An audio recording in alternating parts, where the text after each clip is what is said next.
इस टाइप के वैल्यूज को निकालना सीखते हैं कि ये कैसे निकलेगा, उंगली पे कैसे निकाल सकते हैं। अगर हमें साइन थीटा की वैल्यू निकालना हो तो साइन थीटा की वैल्यू अगर हमें निकालना हो, साइन 0 डिग्री, 30 डिग्री, 45 डिग्री का वैल्यू क्या होगा उंगली पे देख करके, तो कैसे करेंगे। इसके लिए आपको एक फॉर्मूला का यूज करना होगा।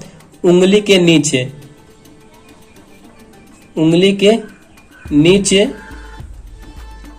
रूट अंडर उंगली के नीचे बटे 2, ये फॉर्मूला आपको यूज करना होगा साइन वाले केस में। अगर आपको जैसे कि मान लेते हैं कि साइन 0 डिग्री की वैल्यू आपको निकालनी है, तो साइन 0 डिग्री की वैल्यू कैसे निकलेगा, तो आपको देखना होगा ये फॉर्मूला आपके माइंड में थोड़ा सा सेट रहेगा। तो लिखेंगे रूट अंडर उंगली के नीचे हमें देखना है, तो उंगली के नीचे यहाँ पे 0 डिग्री का पूछ रहा है, तो 0 डिग्री के नीचे कितनी उंगलियां हैं, तो 0 डिग्री के नीचे एक भी उंगली नहीं है, यानी 0 उंगली है, तो 0 बटे, अब नीचे 2 है तो 2, 0 में 2 से भाग देंगे तो हमारा 0 ही आएगा, तो यही आपका आंसर हो जाएगा। साइन 0 डिग्री की वैल्यू 0। अगर मान लेते हैं जैसे कि साइन 60 डिग्री का वैल्यू आपको पता करना हो, साइन 60 डिग्री का वैल्यू, तो आपको क्या फॉर्मूला लगाना है, वो रूट अंडर उंगली के नीचे, तो साइन 60 डिग्री, तो 60 डिग्री के नीचे हमें देखना है कितनी उंगलियां हैं, तो 60 डिग्री के नीचे 1 2 3 उंगली है, तो यहाँ पे हम लिखेंगे रूट के अंदर में 3, बटे में 2 है तो 2, तो साइन 60 डिग्री का वैल्यू होता है रूट 3/2, यही आपका आंसर हो जाएगा। आपको अगर याद भी नहीं है तो आप उंगली पे देख करके बहुत ही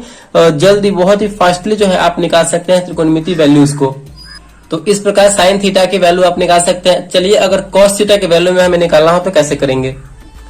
अगर हमें कॉस थीटा के केस में निकालना हो तो कॉस थीटा के केस में निकालने के लिए हमें फॉर्मूला का यूज करना होगा। उसमें था साइन थीटा वाले में उंगली के नीचे और इसमें है उंगली के ऊपर, ठीक। तो साइन थीटा वाले केस में हमें करना है रूट अंडर उंगली के ऊपर बटे 2। चलिए जैसे कि मान लेते हैं यहाँ पे अगर हमें कॉस 30 डिग्री की वैल्यू निकालनी हो तो कॉस 30 डिग्री की वैल्यू निकालने के लिए हमें देखना होगा रूट अंडर उंगली के ऊपर, तो रूट लगाएंगे, उंगली के ऊपर देखना है 30 डिग्री, 30 डिग्री यहाँ है, उंगली के ऊपर कितना उंगली है, तो 1 2 3 उंगली है, तो यहाँ पे हम लिखेंगे 3 बटे में 2 है तो 2, तो कॉस 30 डिग्री का वैल्यू यही होता है रूट 3/2। देखें कितना आसान तरीके से यहाँ पे जो है वैल्यूज यहाँ पे हम निकाल पा रहे हैं उंगली की मदद से। तो आई होप आपको ये बहुत ही आपके लिए हेल्पफुल रहा होगा ये वीडियो। अगर वीडियो आपको अच्छा लगा, पसंद आया तो प्लीज वीडियो को एक लाइक कीजिएगा और चैनल पर नया है तो चैनल को सब्सक्राइब जरूर कीजिएगा। Thank you.